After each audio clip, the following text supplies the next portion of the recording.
Well, hey, Joe, thank you for joining me today. Thank you for jumping on the podcast. We've been looking forward to having Yeah. you, and we're so excited to have you here with us on That's the Truth. Hey man, thank you so much for the invitation. I always appreciate the opportunity to share what God is doing, man. So thank you for having me.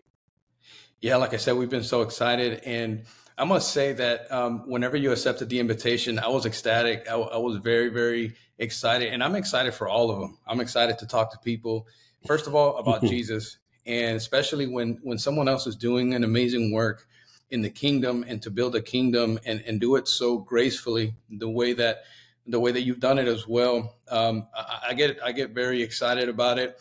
And I've been looking forward to this conversation. And on that note, I remember when you first wrote understanding Jesus from a cultural perspective, understanding Jesus, cultural Mm, insights into the words and deeds of Christ. And if I'm yeah. not mistaken, you wrote that in 2012. And I remember around that time, is that Mm. correct? About 2012? 2011. Yeah, very close. 2011. So actually, I Yeah. found out about the book later on. It was a couple years after the Okay. fact because I was getting ready for um, an Easter message, and it was an Easter Sunday message that I was preparing for, and I was doing some research, and I came across that, and I completely went off tangent, and I started digging into your videos, digging into your work, digging into understanding Jesus. I was like, oh man, I'm having to start over. I got to start over. Like I'm learning all over again. And I was like, Yeah. yeah, I had to start that message over again. But I completely fell in love with your work. I completely fell in love with everything that you were doing, all of the facts and all of the That's history. awesome. So we're going to dive into that a little bit. You have a new book that just came out, Jesusly, tremendous book, The Yeah. Act of Being Like Jesus. I have it here with me Hmm. today. Uh, the Act of Being Like Jesus, and the very, very first one. And there were some other works in between those as well. So we're going to get into some of Hmm. that. But before we do, I want to talk to Sure. Joe Amaral. Who was Joe Amaral prior to becoming an author? How did you even begin to writing books? Give us a little bit of the background Hmm. there. Yeah, Joe Amaral was just your I don't know, typical first generation immigrant kid. My family came to Toronto from Portugal when I was 2 years old. Grew up in a pretty rough part of the city, and a lot of things come with that kind of a lifestyle. And was really into the rock and the metal scene, and wanting to be cool, and doing things that I thought was cool so that I would be accepted. And we were chatting a little bit before we started taping today how in 1987 I was actually introduced to a Christian rock band, a concept I'd never heard of before. And there was these guys called Striper in the 80s, Yeah. with long hair and tight pants and dangling cross earrings and metal solos. And I'm like, what in the world is this? And to make a very long story short, I bought their vinyl records and I was reading the lyrics and they just convicted me of my sin. And I gave my heart to Jesus as a 17-year-old, in my bedroom, and that put me on a journey towards serving God. And after I got married, I went to seminary, to Bible college, and pursued a life of pastoring, and did that for many years, and just loving people and serving God. And then the big call came when I went to Israel in 2002, and we'll get into that in a little bit. And Right. everything changed from there. But that's Joe Amaral in a nutshell. Just a regular kid looking, to make his way in this world. And, Jesus got hold of me by the scruff of my neck and pulled me into a new direction. And I'm glad to be here today to talk about it. It definitely got your attention, didn't he? He Who would did, have man. thought by the band Striper? That's incredible to me because typically you hear the crazy transformations, and God can do anything, and we understand that, Sure. we acknowledge that. We hear testimonies like, well, I got baptized, I got filled with the Holy Ghost, and from one day to another, like I'm doing this now, and that led me to the next thing. But just being convicted by something like that is completely outside the box. I love it. I love to hear about it. And as you mentioned, you've had some trips to Israel. You over 50? Are we over 50 now? trips to Israel? Almost, dude. I'm at 48 right Almost. now, and I'll hit 49. I'll hit 50 in January, so almost there. Man, that is definitely a huge milestone. I think I know maybe a handful of people that have gone maybe once or twice, but 48, that is tremendous. And I know that being exposed to the culture, being exposed to the access you've had to the people there, and I know that you have brought so many insights, and of course you include them in your book. So, what Mhm. was it about the first trip? Take me back to the number one. So you're at 48. Let's go back to number one, to that first trip Yeah, to Israel. What was it that inspired you to write books? Did the idea come from there? What was that experience sure. like? How did we get there?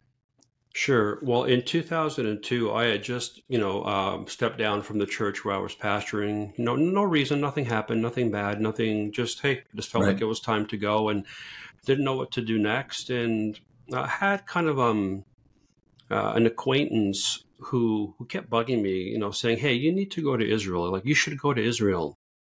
I was like, "Well, I don't really have a desire to go," and it was like $5,000. This is in 2002, and I just come off of pastoring a small church of 50 or 60 people, and I said, I don't have the money to go.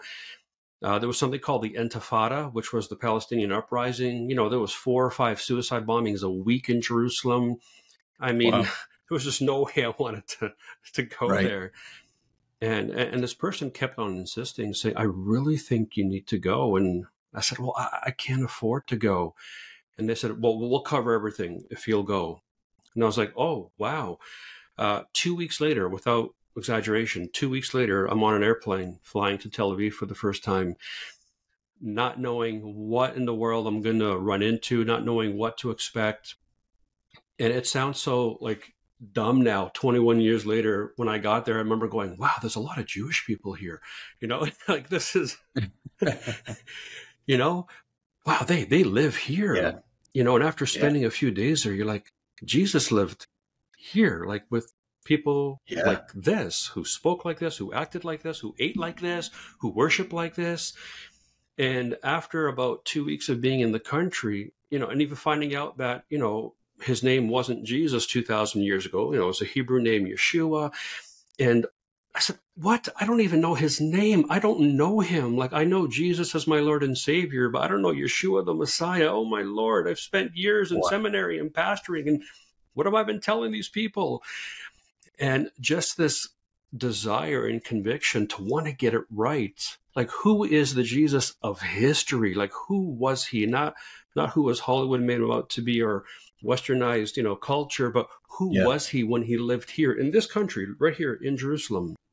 Right. And I'll never forget, Jay, standing on top of the Mount of Olives, looking down at the old city of Jerusalem for the first time, and just kind of being captivated by it, right? It's like a sweeping shot you see in a documentary, and there's the old city walls, right, and the southern steps, and the eastern gate, and the tombs of the prophets, and where the temple used to Exciting. stand.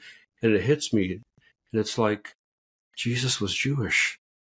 Mm, Holy, like, what does that do mm. to my theology and my understanding of this person that I've been serving and telling others about? So when I came back home, I was on a mission. I don't care what my seminary taught me. I don't care what my church tells me. Who does what does history tell me? Who does history tell me Jesus was? And so as I began to look through the scriptures, from that first century Hebraic Jewish perspective, a lot of things began to come to my understanding. Kind of like you said, when you read the book, all of a sudden, well, the wows that were for you, they were just as powerful for me, because I was experiencing them Yeah. as I was studying and Right. researching. Hmm. And I'll never forget that moment where understanding him in his culture made all the difference in the world. So I often say now, I preach all the time, all around the world, and I love to wake up the church. And I say, let me tell you 3 things you didn't know about Jesus. Ready? And they're like, yeah. So number one, he wasn't a Christian. Oh, Yeah. number two, he never went to church. And number three, Yeah. he never read the New Testament. He didn't celebrate Wow. Christmas. He didn't celebrate Easter. And people are like, what? I said, think about it. Yeah. All those things came later, and there's nothing wrong with any of those things, but they didn't exist. So who was he at that time? And that's kind of how I start the presentation and the conversation. And maybe even now there's somebody listening going, Jesus was what? Yeah. I mean, a Christian is somebody who follows Jesus. So was he a Christian? No. And that's kind of like a comedic way to open up a very difficult door for some people, right? Absolutely. Yeah. Great So, way. that's what happened after my first trip, Jay, and I've never looked back. Yeah, whenever I start going into details and facts like this, especially the ones that I found in Understanding Jesus, you also include a lot of facts in a different way in the new book, Jesusly. But whenever I start looking at in-depth facts like that, I start geeking out because I love history, and especially Yeah. history of the Bible. And then it's amazing to me. And then that just describes the power of the word, of how so many different people can have an interpretation. You can have a revelation of what it means, an understanding of what it means, but it never gets old. It never gets old. So I totally geek out whenever I'm going through this topic like this, these type of facts, and understanding the underlining things, or the things that are kind of hidden behind the words there, without understanding the culture. So when you think about the understanding of the Bible, and how Jesus changed, and your understanding of the Bible and the understanding of Jesus prior to going there, what exactly changed in you, in how you understood it over the years after experiencing Israel, the Hebraic culture? So at the experience that you have, how has that changed for you personally? Well, one of the things I learned early on, and this is kind of how it helped me to focus on what I needed to, was, so the Bible was written for us, but it wasn't written to us, meaning they weren't writing to Canadians. They weren't writing to Americans. They weren't writing to Westerners. Matthew, Mark, and John, especially as Jewish men, are writing to fellow Jews. So they're writing in a way that their countrymen would understand. And what I learned was that certain things, many things, are actually omitted from the recollections, not because they were important, but because they weren't necessary. The example I give is, if I said to you, hey, let's have breakfast together on Christmas. Well, you're not going to show up June 5th, right? You know when Christmas is. I don't have to tell you. Exactly. So when John says, for instance, Jesus came to the temple on the last and great day of the feast. Well, everybody in that time period knew it meant the 8th day of the Feast of Tabernacles, the great celebration. But we don't know that. But John doesn't include it. He's like, that's going to insult the intelligence of my audience. They're Jews. Of course they know that's when he came. Right. So I used to tell people that my job was to learn what was not in the Bible and teach it to you, not because it wasn't important, because it wasn't necessary. It was just common practice. It was just common knowledge. And so, when I would read these kinds of statements and say, oh, they don't tell us why the crowd was at the Eastern Gate. It just says that all of Jerusalem showed up. Well, what were they doing there? How did they know to be there? Like that's an odd thing to say. And then you begin to dive into it and go, oh, this is what happened 4 days before Passover. No wonder they were there. So what it's done for me is to ask questions.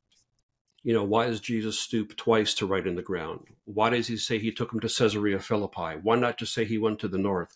Oh, Caesarea Philippi was a pagan altar. Oh, so understanding what they didn't say was equally important as to what they did say, because there was volumes of information in that. So that's kind of that's how I geek out.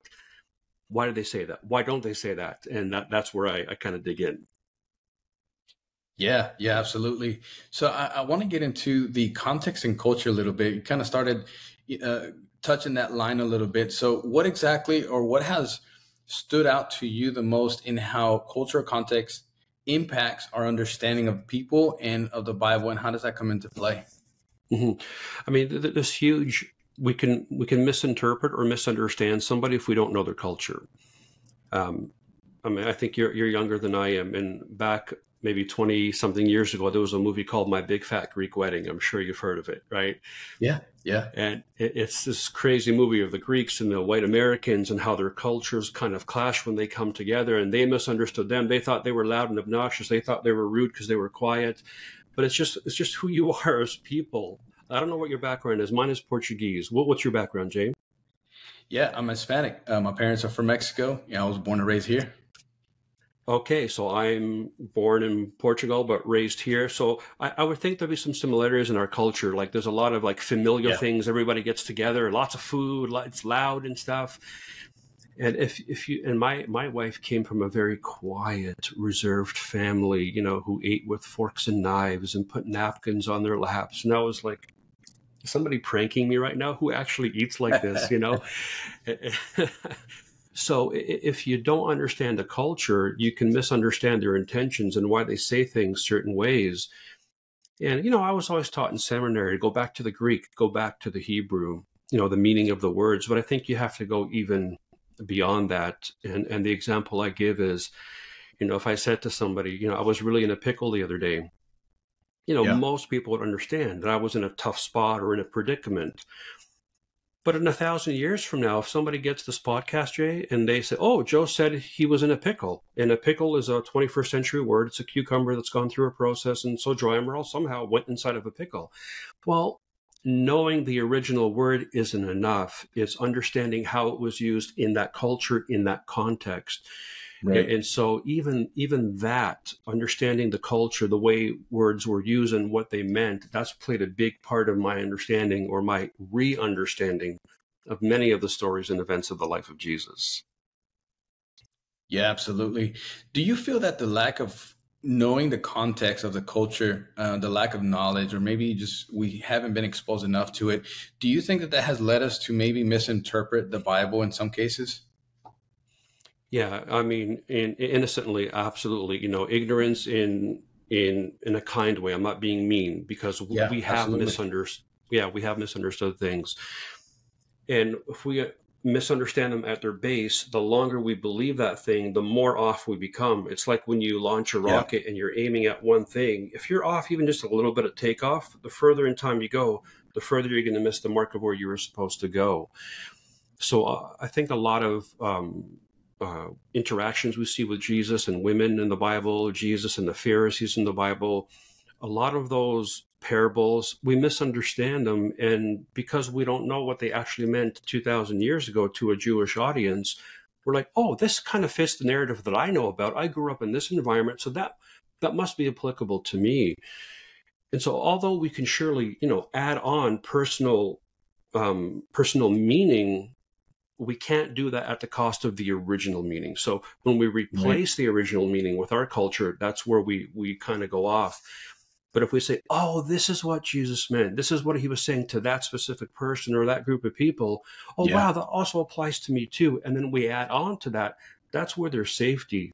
The danger is when we replace totally the original meaning with our experience, and then we just kind of go way off. And that explains why there's so much diversity in the church and in the belief system, is because we've missed the original intent from 2,000 years ago. Absolutely. And the reason why I wanted to go there is because whenever I first read Understanding Jesus, starting there, Hmm. there was a lot of things that I came across that were like, wait a minute, I was taught different. I was told different. So then I started digging in. I don't take anything for face value. I start asking questions and I get to the bottom of it. Okay, so Yeah, what is good. it? So then whenever I start going in and I start digging into what you were sharing, I was like, yeah, that makes sense. Absolutely. That makes complete sense. So ever since then, I've been a complete advocate for your work. Everybody that comes over to my house, honestly, you saw me pull the book out right from behind my shelf here. I mean, I have it here. When people come over, have a cup of coffee with me, they Hmm. start asking me about books. Then we start having a conversation about whatever interest they have about that book. And that one has definitely come up several times. And I've Wow. shared it with other people. I've recommended it, and I've said, hey, look, if you teach and you preach, you're talking to young people, you're talking to Hmm. adults, young adults, whoever it may be, any form of teaching or preaching the word, you have got to get your hands on this book. Hmm. You have to have a good understanding from the insights that Joe Amaral shares, because it'll change you. And that's Hmm. exactly what it did for me. It completely changed my life, my perspective in the way that I It's teach, that awesome. I preach, and that I share Jesus, because I could understand it exactly what the book title is, Understanding Jesus. I got to do that. Yeah. It's awesome. It's always humbling and very touching when you hear, something that you've done is impacting people. That's why we write, right? We want to impact people. But it's so amazing to hear people come away and saying, wow, I've totally misunderstood that passage, and I always wondered why this would happen in my life. And I was taught that it meant this. And then when you kind of come back around to the original meaning, you're like, oh, yeah, that does make more sense. It does fit. And, I tell people everywhere I go, it's important to understand his original intent, because if we miss that innocently, like I said, we tack on stuff that really was never meant to be there, and we miss what was actually there. Right. What would you say would be one of the most common things with your experience? What is the most common thing that you would see that has been misinterpreted? Wow. How long is the podcast? I got time. I got time.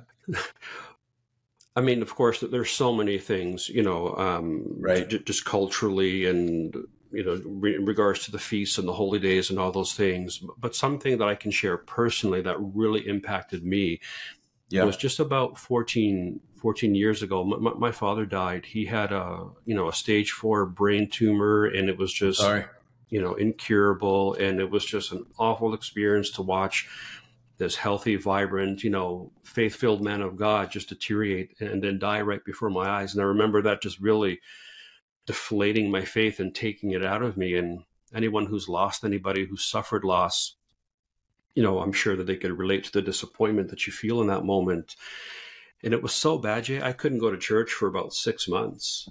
And I was on television by then. I was already writing, I already was making a name, for the ministry. And we would walk into a church and they'd sing, "How great is our God?" I'm like, no, I can't sing that right now. I just know. Yeah. And then I haven't talked about it in a while, so I forget the exact reference, but there's the story of where a little boy is troubled by a spirit, and the disciples try to, cast it out, and they can't. And so then Jesus comes and casts out the spirit, and he says, "Don't you understand? If you had faith the size of a mustard seed, you could speak to that mountain," right? And Right. and everybody takes C. If you have a little bit of tiny faith, you could move the mountain. And so after 6 months of not being able to preach, I finally decided to go back on the road. In my very first church, I shared with the pastor over dinner that my dad had died of cancer. And the guy looked at me and he quotes that verse and he says, "Oh, if your father had a little more faith, he'd still be alive today." And I'm going to be honest, I wanted to reach across the table and just, extend the right hand of fellowship, as they say. And I was like, "Lord, that better not be what you're saying in that verse." Because as my father was dying, as he was unconscious, if you would sing worship songs, he would begin to hum along, and like he just wanted to worship you. So how could anybody say he didn't have enough faith? And after a little bit of research, I'm like, oh my goodness, we've totally misunderstood what Jesus said. Because when you go back to Hebrew and Aramaic, he doesn't say if you have faith the size of a mustard seed. Because if he was referring to size, there's smaller seeds, right? There's a poppy seed, there's a sesame seed. So why did he pick a mustard seed if it's not the smallest of all the seeds that were available to them? The Aramaic says that he said, if you have faith that lives like a grain of mustard seed. And I began to research what that meant. And a mustard seed is part of the weed family. And it grows everywhere. You could just scatter it to the wind. It'll land amongst big boulders. And I've seen these even in Israel. You'll see boulders, Jay, that have actually moved because the mustard seed is so tenacious and so strong. It'll literally move a mountain out of its way. And I said, that's what he meant. It's not the size of your faith that determines the miracle or the outcome. I say, "Lord, I'm just going to have faith in you no matter what mountain or rock gets thrown on me. I'm just going to grow, and whatever happens, happens, but I'm not going to lose my faith in you." And dude, that set me free, because I've had so many people at my meetings come up to me and say, my spouse died or my child died.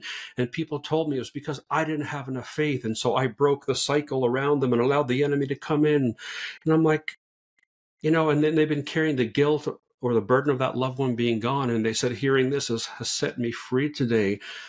And this is the beauty of studying the cultural roots of Jesus' life. Like, it doesn't make you any more saved. It doesn't give you any more brownie points in heaven. The story's still the story. It just gives you more understanding. And in my experience, it gives you proper understanding so that you can live out a life of faith and service to God. So that would be a personal, example that I would share with you. Thank you for sharing that and being very open and vulnerable with that. And first of all, I must say, I'm sorry that you were told that. I'm sorry that you had to Yeah. experience that.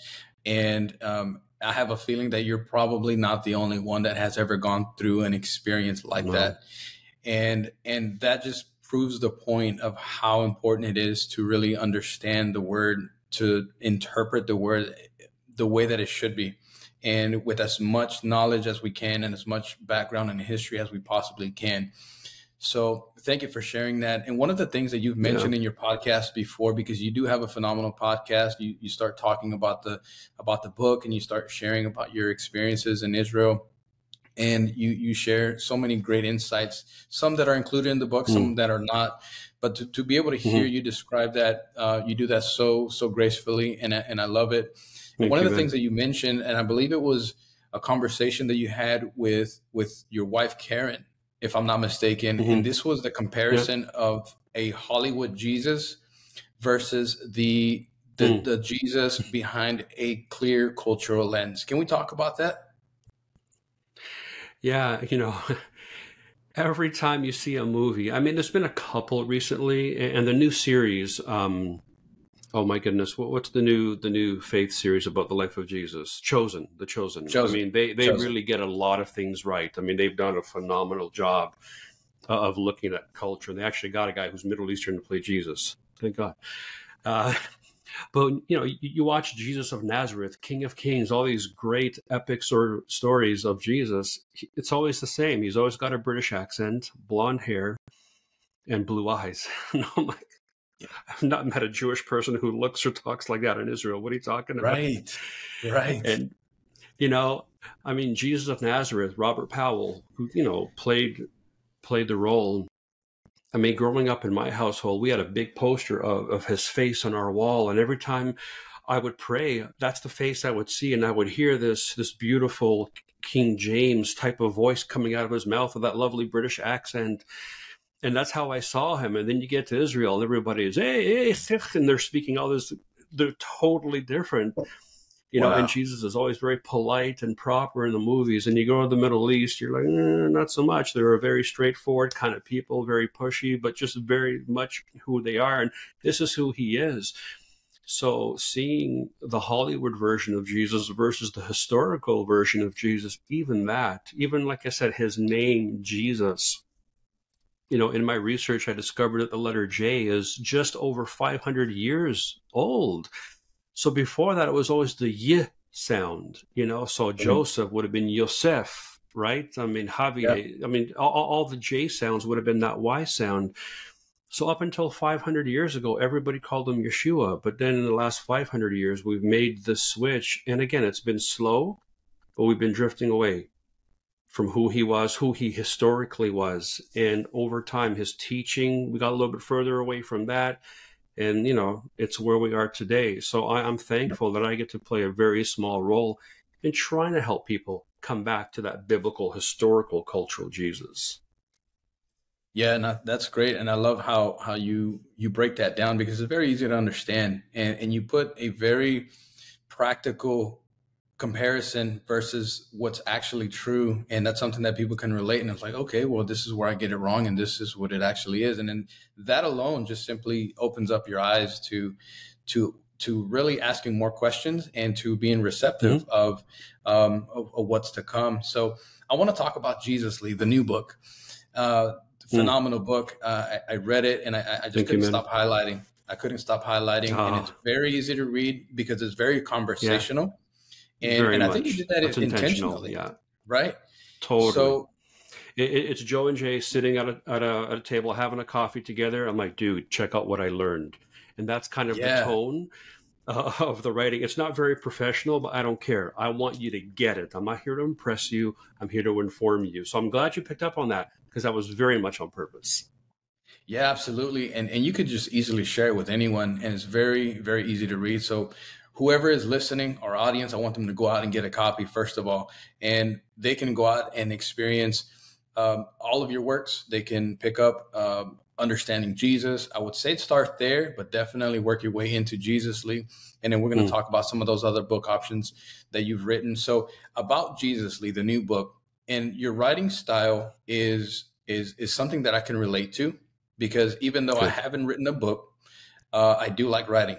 I have written some blog posts, and I have Mm, put together, obviously, so many sermons over the years, and so many messages over the years. So when I can't really start a message until I really have a title narrowed down.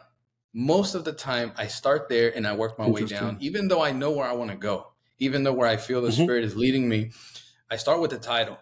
So let's start with your title, Jesus Lee. Where did that start? Yeah. Well, first of all, I want to say that that's hilarious because I'm the exact same way. I can't even Really? put pen to paper until I have my title and my subtitle set. That's the first thing I Yeah. have to do. And Structure, then I go friend. and I see if the, yeah, isn't that funny? It's just the way our brains work. And so then I go and I see if the domain is available. And then I go to Amazon to make sure there's no other book with that title because I always want to be original if I can. So that's Yeah. the first thing. So I've been writing this book actually all throughout COVID. I wrote it twice before and I scrapped the project. So I'm like, nah, that's too, I'm trying to impress. I'm trying to be someone I'm not. I don't talk like that. Why Wow. would I write like that? I actually scrapped it twice. I was so disappointed with what I'd Really? written. Yeah. And then in January of this year, 23, my wife and I were in Jerusalem. It was our first time back after COVID. And we were, just going around and getting reacquainted with the country after 3 years of being gone. And I started to write about, like, I closed my eyes and you could hear the traffic and the sounds of Jerusalem, and you could hear the Hebrew and the falafels being sold and the market raging and all that stuff. And I'm starting to get inspired. And so I wrote down the introduction and that was it. Then I got back home and I said, you know what? I really want to talk about what does it mean to be like him? I've already written about, who he was and, what he actually said and what he meant. But what did he actually do? How did he treat people that he encountered? How did he engage Yeah. with those who would see, things completely opposite from him? Because my experience, I can't speak for you, is during COVID, I saw things online that Christians were posting. I said, oh, don't tell people you're a Christian. Don't say that. No, like, that's not who he was. He never would have treated someone like that. I don't care who you think they are or what you believe about their life or this or that. And I remember being almost ashamed and hurt, like, oh, Lord, I'm so sorry that we're misrepresenting you. I wish the Wow. people that we, including myself, would just, treat people the way you did. And so when I thought about writing a book about what it meant to be more like him, you're trying to come up with all these cool, catchy titles. And, Yeah. my wife took me back to our son when he was 7 years old. And we were sitting around the table talking about this kind of a thing. And he didn't know what it meant to be Christ-like and to, emulate his behavior. His little 7-year-old brain said, Daddy, people need to be more Jesus-like, you know? Wow. And that stuck in our family for the last, 18, 19 years. And we would Yeah. joke with each other. Somebody cut you off in traffic and was that Jesus-ly? That was kind of our Ah, little inside joke. And so as we were talking about titles, we're like, well, it's got to be Jesus-ly. And of course, didn't exist anywhere on Amazon, that word. Google says, are you trying to write this? I said, no, I mean Jesus-ly. yeah. No, And this when I is what I was mean. dictating the book, Yeah. it's hilarious, dude. Microsoft Word thought that Jesus was Asian. Let me tell you why. What? Every time I would say Jesus-ly, it would spell Jesus and then Lee, like Jesus Lee. Oh, wow. No matter how many times I hit autocorrect. You had And to teach so, autocorrect how to really spell it. and it wouldn't, it kept saying Jesus Lee, like he was first name and last name. It was the funniest thing. I'd have to go back Wow, and that's change funny. it like hundreds of times throughout the manuscript. But but yeah, so just that idea of being like him and then breaking it down into these three Right. major people groups. So how did he treat people that we would say, oh, these are outcasts. We shouldn't be near them because of their lifestyle. And then we have all these outsiders, the Romans, they came from in, we shouldn't accept them. And then the overlooked were the women of the Bible. They were so overlooked in their culture and historically, they have been overlooked. So how did Jesus treat these main three people groups? And I would write with tears in my eyes because I would see how he treated them. And then I would look at how we were treating people groups and say, God, that's Yeah. not what you told us to do. That's not what you modeled for us. I don't have to agree with you to love you. I can love you and still be in disagreement with you. And so just kind of coming to that realization, and that's the intent behind the title of the book, is to be more like Jesus. Yeah, that's phenomenal, and I love that. And it jumped out of me. It jumped out to me right away. And as I Mm. mentioned earlier in the conversation, I had gotten disconnected from your work, not by intention, but just because after I read Understanding Jesus, then obviously some time went by before Hmm. you wrote your next book, and I never went back to follow up on the next book that you wrote. So then, whenever I was out and about, just minding my own business, and all of a sudden, I felt your name come into my heart, and I Whoa. said, "What is Joe Amaral up to right now?" This is years later. I came across Understanding Jesus 12, let's see, 13, 14, about 2015, if I'm not mistaken. It was about Oh 3 years wow. after. Okay. So then, here recently, around the time where I sent the invitation, I really truly felt in my spirit, what is Joe Amaral up to? So I started looking you up. I started looking you up on social, started looking up the website, and I saw Hmm. that you had gone through so many great books, and I was like, man, I got to catch up. I got to catch up. So that's exactly what I did. Went out and got the book. I read it. So that's how we ended up here. And true story, Okay. true story. So I know for a It's fact amazing. that this is going to Amazing. bless somebody. So I say that only to say this, that whenever I was reading the book and I had taken my time to prepare for this conversation for this day. So Hmm. my son, just the other night, I was wrapping up some last bit details, and my son sees me reading. He's like, "What you reading?" And he's always asking me. He's like, "What you reading?" And I said, "What's this book? It's called Jesusly, and it's about embracing the outcast, the outsider, and the overlooked." I made it very simple. He's 11. He's 11. So, and he goes, Okay. "Huh." Yeah. So he just kind of, I saw that huh moment in him, that thinking moment, and I just kind of waited. So Yeah. he goes, whenever you say that, whenever you said outcast and outsider, he goes, "You want to know what the first thing that came to my mind?" I was like, "What's that?" And he said the 10 lepers. And I was like, Mm. "Okay." I said, "What about it?" And so he started talking about it, and that just kind of like, he knew so much more about that than I realized that he knew about it. So That's that made me awesome. feel really, really good. But the 10 lepers, that would be exactly an exact example of what Yeah. you're writing about, isn't it? Totally. I mean, they were outcasts. So they were Jews by birth and by heritage, but they were still outcasts because of something they had, even something they couldn't help. They're like, listen, Yeah. this is who we are. We were born with this, or we contracted it when we were young. We can't get rid of it. And what's interesting in that passage is that, he heals, 10 lepers, and he says, go show yourselves to the priest, and only one comes back. And the scripture is very careful and says that he was a Samaritan. Yeah. So he's an outcast and an outsider all in one. It just shows you, like, Jesus doesn't care about what society labels you or even how you label yourself. He goes, I see you. I know you. You can say whatever you want, who you are and what you are, but I know who you are. I made you and I love you. I love the person that's Yeah. in there. And so Jesus is constantly, he's crossing these social and religious barriers that no one would dare cross, because you would lose the support of the temple and of the priests. And Jesus is like, I don't care about that. I care about people, not policy, not procedure, not politics. I care about people. Right. And that's what, I try to get across in the book. Yes, you need policies, you need all those things, but it's people first. And the moment you start putting policies and procedures over people, you've crossed over into Phariseeism, and you need to take your foot off the gas and kind of reassess, what and why you're doing what you're doing. Yeah, and you do that so phenomenally. You communicate that exactly and to the T. And I believe it was T.D. Jakes that I heard say, if Jesus would walk into one of our churches, he wouldn't recognize it. And in some Mm-hmm. churches, he wouldn't be allowed because he had a beard. I mean, what does that say of us and who we're really following? He had a beard. He hung out with most likely prostitutes and tax collectors and cheaters. And, he said they're going to say the Son of Man was a glutton and a drunk. Well, that tells you about the crowd he hung out with. But he said, guys, I'm glad you're well, but I came for the sick. I came for the dying. And you guys can judge me and you can do your thing, but I'm just going to go ahead and sit down with these people and share the love of God with them. And it's a wonderful example. We don't judge our friends who, maybe think a little more righteous of themselves. I don't judge them. We don't put them down. We say, just don't Right. stop me from loving people the way Jesus loved people. And Yeah. so that's kind of the heart behind the book. Absolutely.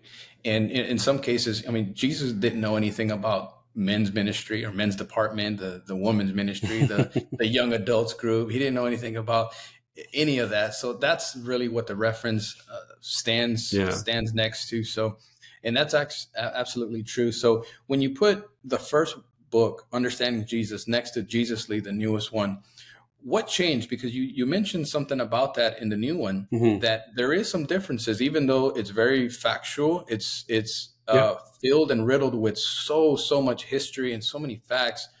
So explain to us a little bit about the differences in your point of view from writing, and what was that and what changed? Well, I mean, I changed. That first book was in 2000. I started writing it back in 2008, believe it or not, and I started collecting data for it. It wasn't until 2011 that we actually, it got published. And so, I mean, we're talking like a long time ago. And the Joe Amaral of 2008 and the Joe Amaral of 2023 are different people. So I've grown. My approach to people, my approach to ministry. And I would say the main difference is, although Jesusly has information in it, like you're saying, there's still a lot of cultural background, and there is that. It's got more of a pastoral heart behind this one. It's like, okay, you have all this information. That's great. But what are you supposed to do with it? How does that change the way you treat people? How does that change the way you see God? If it's just information and there's no transformation, then I fail as an author. Yes, I want to inform you, but I want to inspire you to model his behavior. That's it. To go after people who feel unseen and go, I see you. Like I said, people have this thing, you have to agree. No, it's not about agreeing. It's about seeing people, taking them where they're at, building a relationship and a foundation that then gives me the privilege to be able to maybe poke a little further and have a deeper conversation. So I'd say the main difference is that it's not just information. It's just more pastoral. Okay, now you know this. Go out and live that life. Go out and treat people the way that Jesus treated. That would be the big difference, in my opinion. And I know from writing that you can take a point of view from so many different options. And you've taken a stance behind Luke. Why is it specifically behind Luke that was so important that we needed to hear from his point of view? Yeah, well, Luke is, people don't consider this sometimes. Like, Luke is a Gentile. In fact, he's the only Gentile author that we know of.